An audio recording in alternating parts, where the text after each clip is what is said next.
നേട്ടങ്ങളുണ്ടാകുമ്പോൾ നമുക്ക് വളരെയധികം സന്തോഷം. നഷ്ടങ്ങൾ സംഭവിക്കുമ്പോൾ ഭയങ്കര ദുഃഖം, പിന്നെ ദേഷ്യം ഒക്കെ വരും. പക്ഷേ ഇതൊരു കാര്യം എന്ന് വെച്ച് കഴിഞ്ഞാൽ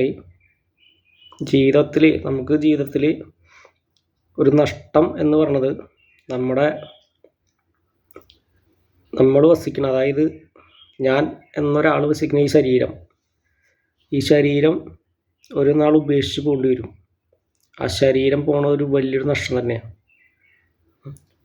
അപ്പോൾ ബാക്കിയുള്ള നഷ്ടങ്ങൾ വെച്ച് നോക്കുമ്പോൾ ഏറ്റവും വലിയ നഷ്ടം ഇവിടെ വരാനിരിക്കുന്നുണ്ട് എന്നുള്ളത് നമുക്ക് അറിയാം, പക്ഷെ അത് മറന്നു പോകും. ഇപ്പോൾ യുദ്ധങ്ങൾ സംഭവിച്ചുകൊണ്ടിരിക്കുക. അപ്പം അതിലൊരുപാട് നഷ്ടക്കണക്കുകൾ എഴുതും. അതിൽ ഒന്നും അറിയാത്ത കുറേ ആൾക്കാർ മരിച്ചു പോയിട്ടുണ്ട്, ജീവൻ വെടിഞ്ഞു പോയി. അത്രയും വലിയ നഷ്ടത്തിനേക്കാൾ വേറെ നഷ്ടം വേറൊന്നുമില്ല. വെള്ളത്തിൽ വീണ ഒരാളിനെ കരയ്ക്ക് നിൽക്കുന്ന ഒരാൾക്ക് നീന്താൻ അറിയില്ലെങ്കിൽ ആളെ വിളിച്ചു കൂട്ടാനേ പറ്റുള്ളൂ, അല്ലാണ്ട് വെള്ളത്തിൽ ചാടിയിട്ട് അതിനെ രക്ഷിക്കാൻ പറ്റില്ല.